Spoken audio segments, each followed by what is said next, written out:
बिस्मिल्लाहिर्रहमानिर्रहीम। ख्याल टीवी के मौजूद ख़वातीन व हज़रात, अस्सलाम वालेकुम रहमतुल्लाहि बरकातुहू।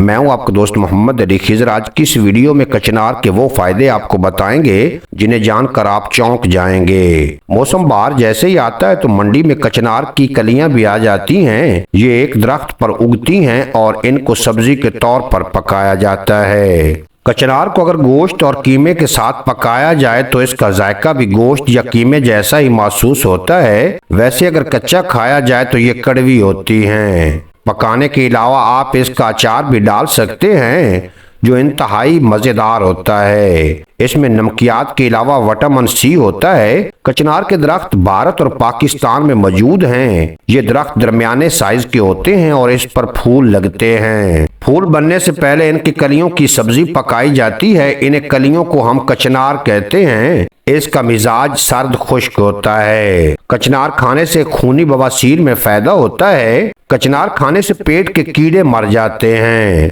कचनार खाना खवातीन के लिए मुफीद है जिनको हैज ज्यादा मिकदार में आता हो। कचनार से जरियान के मरीज भी फायदा उठा सकते हैं। कचनार खाने से इसहाल रुक जाते हैं। कचनार खाने से फोड़े फिनसियों से निजात मिल जाती है। कचनार खाना आंतों के लिए भी मुफीद होता है। कचनार पेशाब के अमराज में फायदेमंद है। कचनार को गोश्त या कीमे के साथ ही पकाया खाया जाए। कचनार खांसी में भी मुफीद होती है। कचनार खाने से जख्म जल्द भर जाते हैं। कचनार मेदे को तकवीयत देती है। कचनार खून को साफ करती है। कचनार ब्लड प्रेशर के मरीजों के लिए भी मुफीद सब्जी है। इसका मिजाज सर्द खुश्क होता है, इसलिए इसमें घी का इस्तेमाल ज्यादा करें और इसको गर्म मिसाले और अदरक के साथ पकाएं।